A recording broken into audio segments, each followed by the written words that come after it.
ہمارے ساتھ یہ کیوں ہو رہا ہے؟ ہمارے ساتھ یہ اس لیے ہو رہا ہے کہ دنیا میں دو کیمپ ہیں. ایک شیطان کا کیمپ ہے جو کہ کہتا ہے کہ ہم خود اپنے مولا ہیں، ہم اپنے احوا کے مطابق زندگی کے فیصلے کریں گے، دنیا کے فیصلے کریں گے. ایک رحمان کا کیمپ ہے. اور دوسرا کیمپ وہ ہے جو کہ کہتا ہے کہ نہیں، ان الحکم الا للہ. ٹھیک ہے، اب بات یہ ہے کہ وہ کیمپ کدھر ہے، وہ کیمپ کیوں بٹا ہوا ہے، وہ کیمپ کیوں ڈسکشنز میں لگا ہے؟ للہ ملک السماوات والارض. ایگزیکٹلی.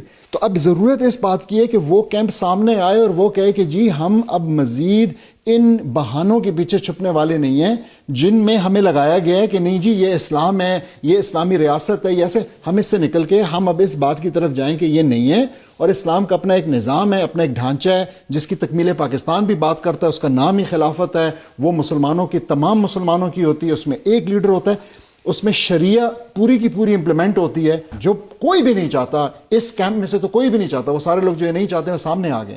تو ہمیں دیکھیں، آپ کو یاد ہوگا ہماری ہسٹری کے اندر ہے کہ ربیع ابن عامر جو ہیں وہ گئے رستم سے ملنے کے لیے. رستم نے جو کمانڈر تھا فارسی، ان کو بلایا کہ بھئی تم لوگ آخر چاہتے کیا؟ آپ کو یاد ہوگا کہ ان کا جو جانا ہے وہاں پہ نا، وہ کس سٹائل میں گئے، وہ ان قالینوں کو اور تکیوں کو اپنی تلوار سے پھاڑتے ہوئے گئے، اپنا خچر بھی جو ہے نا وہ اندر لے کے گئے. اس کے بعد انہوں نے پوچھا تم کیا چاہتے ہو؟ تو انہوں نے جو بات کہی نا وہ ایک ایسا میسج ہے جو کہ آج ایکو کر رہا ہے. انہوں نے کہا کہ ہم انسانوں کو، انسانوں کی غلامی، یہ جو ہم نے دیکھا ہے یہ سب انسانوں کی غلامی کے شواہد ہیں، ہم انسانوں کو انسانوں کی غلامی سے نکال کر اور اللہ کی بندگی میں لانا چاہتے ہیں. ہم انسانوں کو اس دنیا کی تنگی سے نکال کر آخرت کی وسعت میں لانا چاہتے ہیں، اور ہم اس دنیا کو مذاہب اور لوگوں کی ہوا کا جو ظلم ہے اس سے نکال کر اللہ کے نظام کے انصاف میں لے جانا چاہتے ہیں.